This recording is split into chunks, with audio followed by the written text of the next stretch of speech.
With a flag on either side and one in the back, pulling it off should be a snap. But once the match starts, you always have to be on your toes. Oh, I'll be right back. But some fans would argue that the best seat is right here behind home plate. The Maniac telling fans, hey, I know you're cold right now, might as well be wet too. And in College Park, when rushing the court goes horribly wrong. Sports Desk starts now. And with the way the Canes have been playing lately, they're all smiling like Neil here. Well, Tiger Woods was the story at the Players' Championship, not for what he did on the course, but for what he couldn't do, finish. The Canes opened up spring practice Tuesday, and the backup quarterback job is wide open. The Canes baseball team has had a surprisingly strong start to the season, but win or lose, there's one thing at the ballpark that's always good. Visitors line up at Alex Rodriguez Park at Marklight Field. And no, it's not to see baseball. They're here for the delicious milkshakes that can be found in the concession area. Meet Mitch Friedman, the milkshake man. He's here every day the Canes are playing, dishing out treats to eager fans.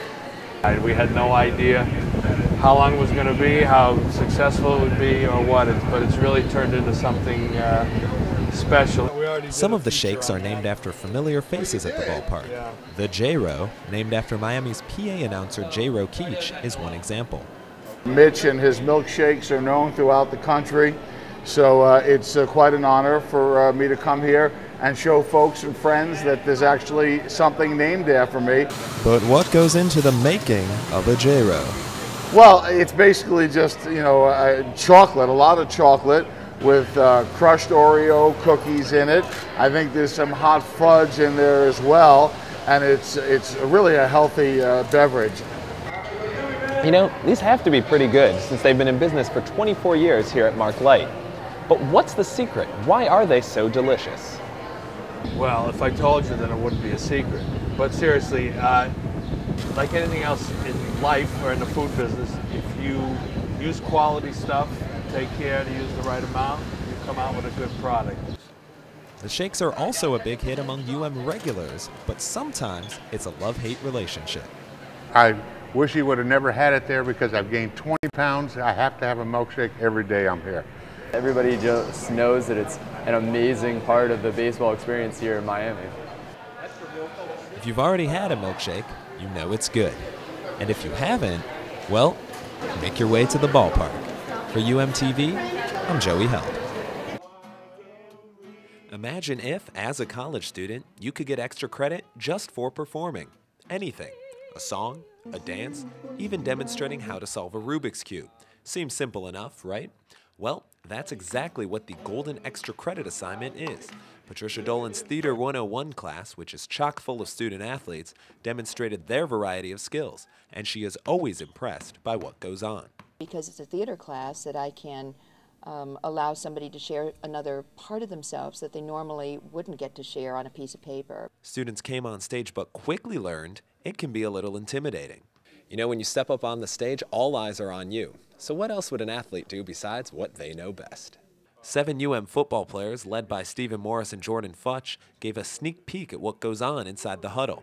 They played a short scrimmage as well. I think it's good for the students to actually see how we really are and how we really interact, rather than just seeing us in a helmet and shoulder pad and seeing us roar all the time, because we're normal people too, you know.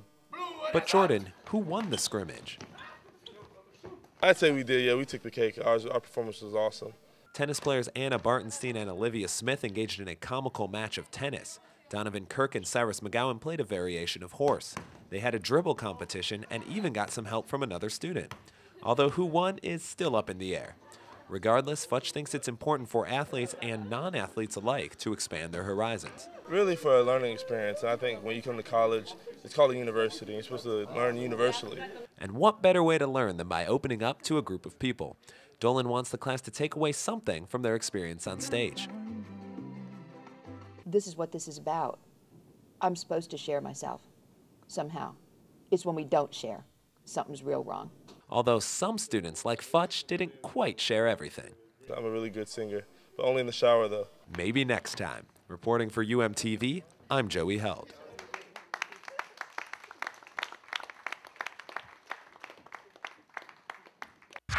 And now, CBS 4 Sports. I'm Joey Held. Mother's Day means pink bats all around the major leagues, and for the Marlins, well, hopefully they can use them to win a series in Washington. So you pay good money for a decent seat, and then these guys show up. Thanks, guys. Why don't you get down in front there? Levon Hernandez has been money this season, but Hanley Ramirez, wow.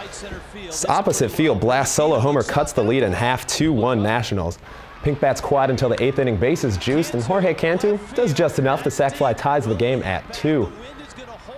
But the Marlins, they're going to give it right back in the bottom of the inning. Former Marlin Josh Willingham does it again, deep to left. This one sneaks over the fence, a solo shot for the hammer. Marlins can't get anything going in the 9th. Right there, the final out of the game. Mama ain't too happy. The Nats take 2 out of 3 from the Fish. And the A's made Mother's Day history courtesy of pitcher Dallas Braden. The lefty is simply perfect. He gets Gabe Kapler to ground out on the 3-1 pitch. Just the 19th perfect game in Major League history. Braden points to the sky in honor of his late mother, then gets hugs from the woman who helped raise him, his grandmother.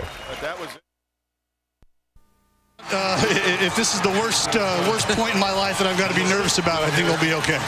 Feels pretty cool. Feels pretty cool. You know, it's without a doubt a team effort. You got 8 guys out there chasing balls and knocking balls down for me. So, you know what? This is ours. Not just mine. This is ours. And from perfection to some chilly weather in Boston, Yankees, Red Sox, hot chocolate and high demand. That's good stuff. Adrian Beltre, he's heating things up for the Sox in the 3rd. The Gapper scores 2 and puts Boston up 5-zip. High fives all around. And remember this guy, Jeremy Hermida, takes advantage of the short porch in right. The 2-run homer, and A.J. Burnett gets lit up for 9 runs. The Yanks get pounded 9-3 at Fenway. Well, Tiger Woods was the story at the Players' Championship, not for what he did on the course, but for what he couldn't do, finish. Tiger calls it quits on the 7th hole, complaining of neck pains. He goes into the medical trainer, then into an awaiting vehicle. Later said it's a problem he's been dealing with since his return. Well, let's actually get on to the action. Lee Westwood began the day with the lead, but on 17, his shot looks short, and his worst fears come true. Splashes into the drink. He can't believe it. Middle of the fairway, Robert Allenby's second shot on the par 5 16th is going to go. He's on in 2, and he ends up with the birdie. But Tim Clark with a career day. His birdie putt on 12 is pure. It brings him to his knees. Right there, bang. And then on 18, he's going to play it safe. His approach shot finds the green. That'll end up being a par, but hey, he's in the clubhouse with the lead. Allenby's still a chance to tie, though. But on the final hole, his long birdie putt just falls short of the hole. Doesn't quite have enough for that. Tim Clark finally gets to hoist the hardware, his first PGA Tour win. It has been a long time, particularly on this tour, about 200 or so tournaments, but you know, I was just hoped it would happen one day, and you know, I came out today and showed what I can do on the golf course, and obviously very pleased.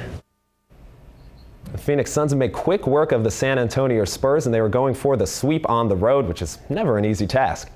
But hey, this guy would look good in a Heat uniform next season. You can dream, right? Late in the game, Suns up 5. Tony Parker trying to keep it close, breaks down the Suns D, the nifty reverse layup for 2.